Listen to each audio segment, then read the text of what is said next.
السلام عليكم ورحمة الله وبركاته. أهلا بكم في قناتي قناة أجريكلشر.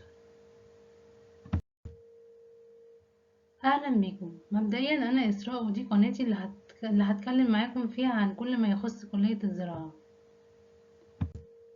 النهاردة هنتكلم عن ايه أول حاجة نعملها بعد ما نتخرج. طبعا أهم حاجة وأول حاجة لازم تعملها بعد ما تتخرج على طول هو السي في. هيتعمل ازاي؟ هتكتب فيه بس العنوان، هتعمل وورد. على الوورد هتكتب ورقة على الوورد، هتكتب فيها العنوان والاسم ورقم التليفون والايميل بتاعك، ولازم يكون ايميل متفعل علشان لو الشركات بعتت لك عليه او حاجة لازم يكون متفعل. و...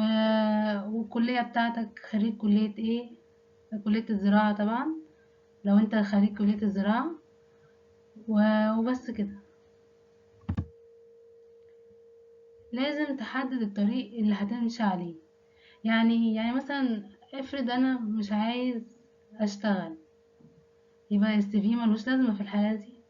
انا عايز اعمل ماجستير مثلا، عايز اعمل دبلومه في حاجه معينه، يبقى لازم احدد الطريق اللي انا عايز امشي عليه، وعلى اساسه هبتدي اللي انا احدد اولوياتي وهعرف انا هعمل ايه. طب لو انا عايز اشتغل هعمل ايه؟ طبعا احنا قلنا اول حاجه لازم هنعمل السي في. تاني حاجة هطبعه كذا نسخة على قد ما اقدر بقى، 25 نسخة ولا حاجة ولا 15. لازم اطبع كميات كبيرة. ليه بقى؟ لان انا طبعا هعمل ايه؟ طبعا احنا في اسكندرية هنا عندنا مصانع مليانة في برج العرب. فطبعا اول حاجة لازم تعملها ان انت هتروح برج العرب وتلف بالسي في بتاعك على كل مصنع او كل شركة هناك، وتدي السي في بتاعك بتاعهم، السي في بتاعك هناك، يعني تديه للأمن أو الاتش ار هناك.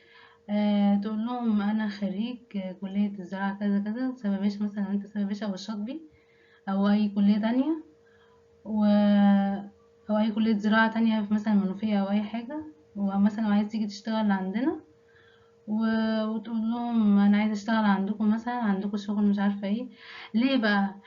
لان بعد مثلا ما تودي لهم السي في، بعد فترة مثلا او حاجة، هتكون انت بعد اللفة دي هيطلع لك مثلا مصنع واحد او شركة واحدة هي اللي عايزة، خلاص يبقى انا كده الحمد لله لقيت لي شغل ولقيت لي الحاجة اللي انا هشتغل عليها. وبس كده. وشكرا. ثانك يو.